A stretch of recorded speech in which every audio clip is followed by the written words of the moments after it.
Guys, ang kapayapaan ng Diyos sa ating lahat. Ito na yung ating pangatlong board na i-repair sa gabing ito. Meron tayo ditong carrier na i-repair at ang issue naman ito, patay sindi ang outdoor unit. Nakita kong problema ang kanyang MOSFET. Yan, subukan kong i-repair to guys, at kung magawa ko ba, subukan ko muna to yan, teka lang ha. So grabe ng kalat.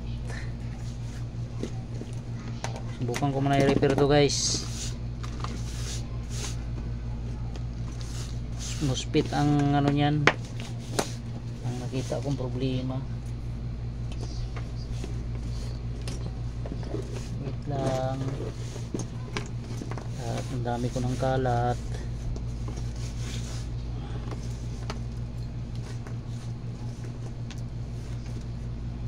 Yan,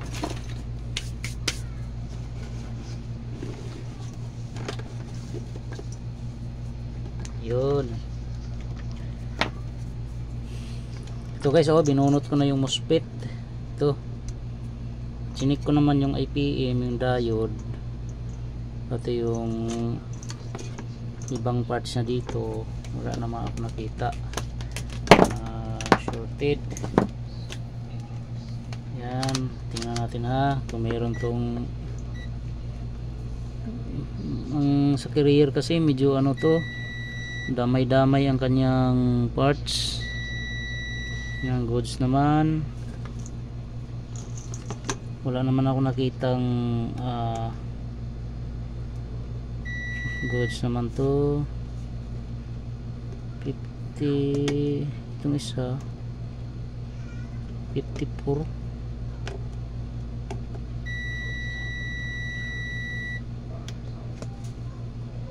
Medyo ano na itong isa,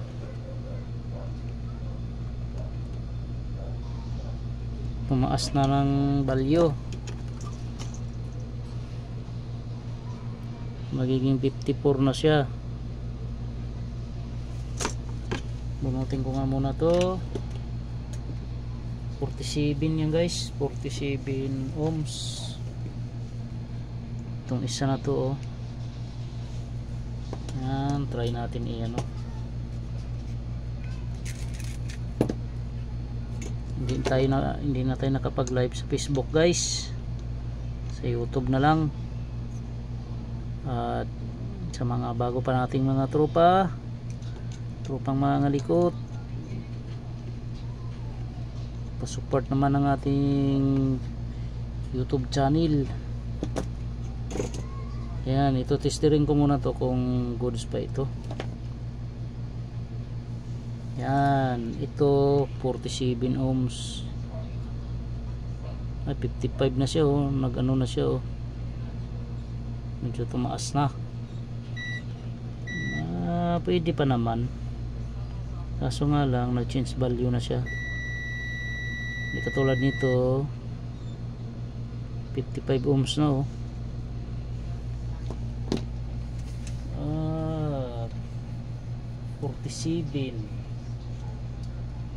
47 ohms. Okay, patay mahanapan ito guys. Buti kung meron tayong ano ngayon, iba ka, SMD kasi ito na resistor, medyo mahirap siya hanapin. Hanap tayo dito kung mayroon SMD capacitor. Ang SMD na tingin nga tayo dito, nahanap tayo dito. 1 meg naman to.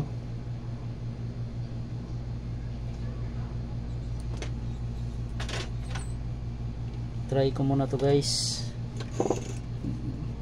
Pag hindi na mamatay-matay, ibig sabihin pwede pa to. Pero ano to palitin na talaga. Pag makahanap ako ng ano, papalitan ko na to. Kasi baka dito magal 55 na kasi siya ibig sabihin nag-change value na siya. Change value ng ating resistor.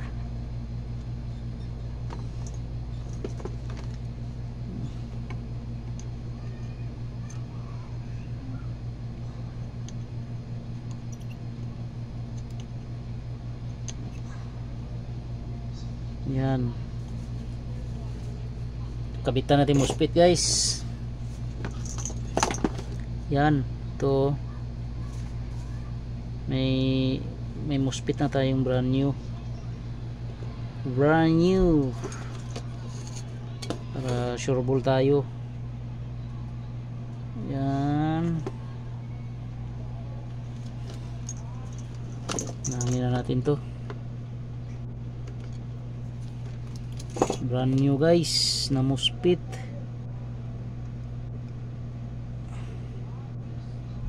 Pag nagloko ang ating MOSFET, ganyan nangyari, patay sindi ang ating board, ang ating outdoor.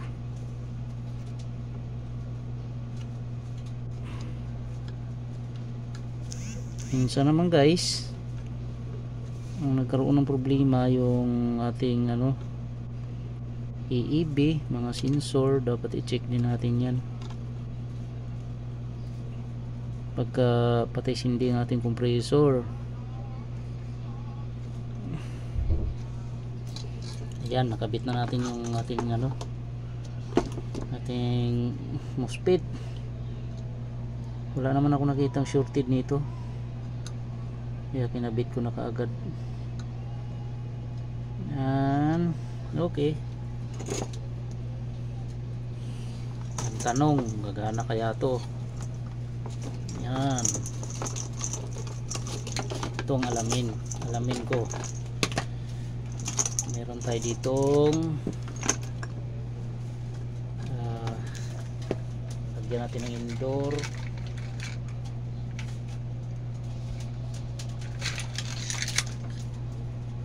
Parang may nangungot-kot na daga.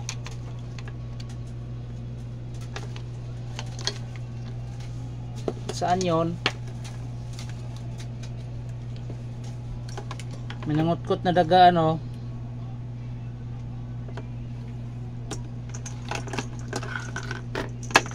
ito yung kanyang black line. I-testing natin guys. Yan, testingin ko to. Yung black nya line, puti nya neutral. Ito signal nya to guys. Yan, tapos lagyan natin ng supply natin guys. Yan ang ating, tapos kailangan natin ng pan motor at saka EEB natin.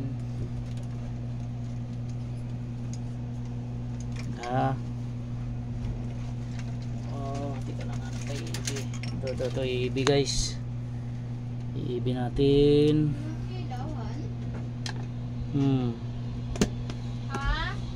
Siguro. Yan. Tapos hanap muna ako ng pan motor. Ito pala. Pan motor guys. Carrier ba ito? Hindi yata. Hindi yata pang carrier to pwede. Ito guys, yan, pan motor natin.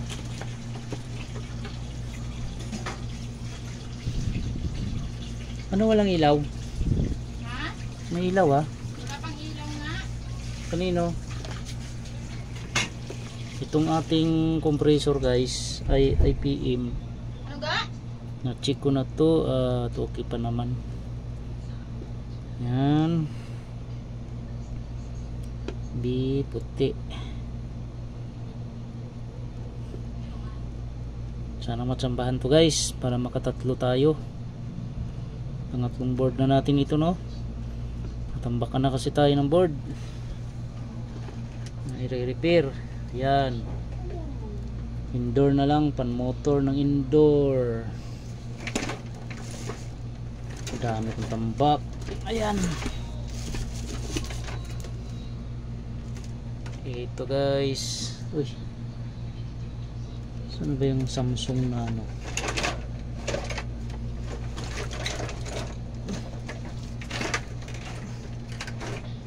Pwede yan nga dito eh, Samsung na pan motor.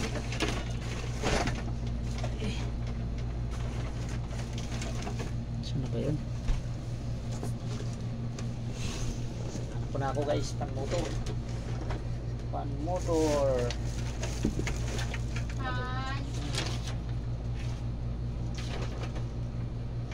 Ano yung pan motor ko na yun? May barya ka pa?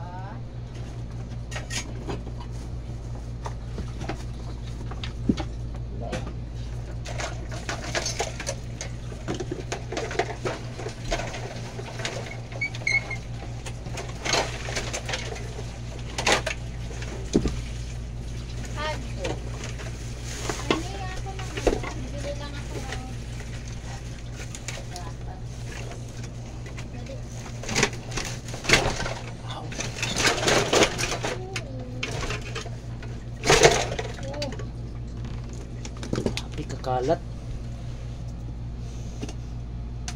Ko alam kung paano ko ilinisin to eh. Alam mo kung paano mo ilinisin yan? Ha? Sobrang kalat. Ilagay mo sa sako. Tayin mo yung basura. Patapon mo. Yan. Ito guys, tingnan natin. Uy! Pwede naman. Diyan ka na kumuha ng ano. Hindi ako gato. Grabe kalat guys. Ikaw gusto mo gato? Walang barya eh. Bigay ako sa'yo kanina. Ayan.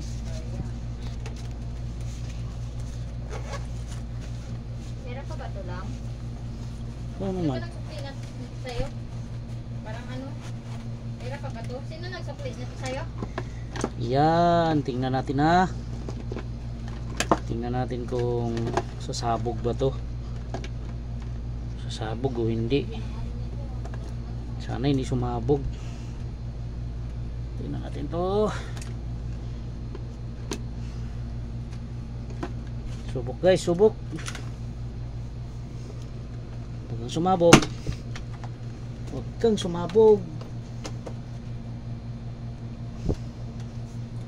Wala palang kuryente. Ito, huwag kang sumabog. Boom. Yun.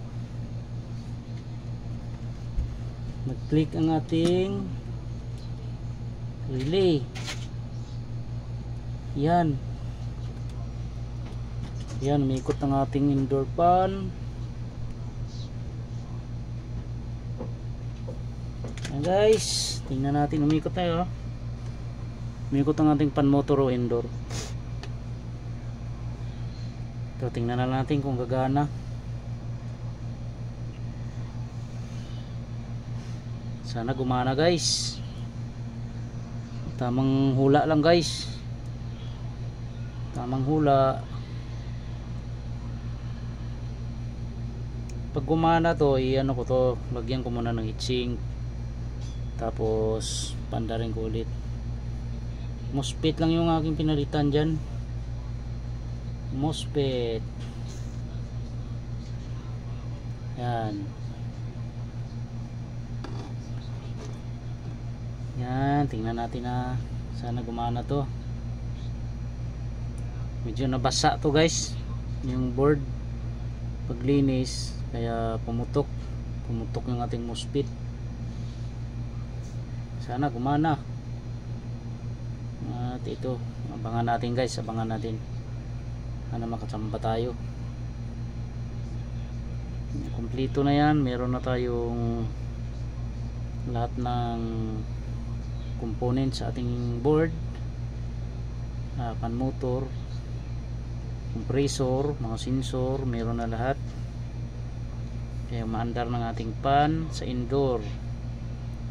Antay na lang tayo kung gagana yung ating compressor.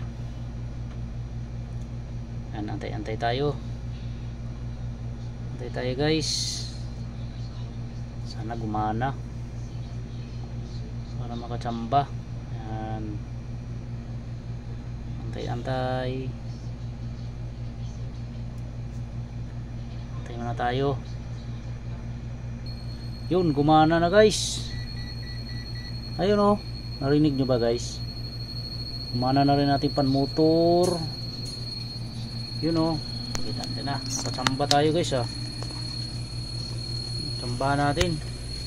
Ito na oh, gumana na natin compressor. Yun oh. Yun. Tapos yung ating pan motor. Yan, gumana na. Yan, nakatsamba tayo.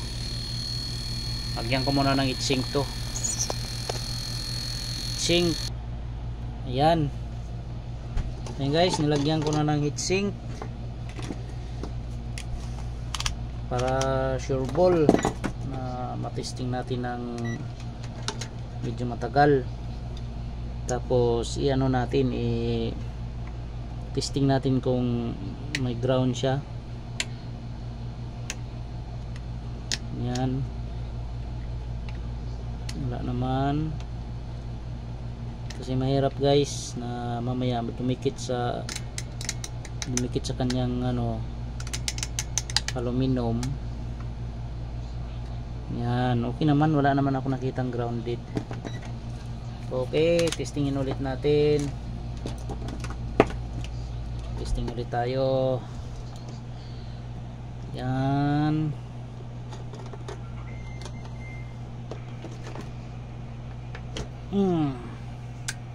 Yun, nag-click na. Yun. Yan ang ating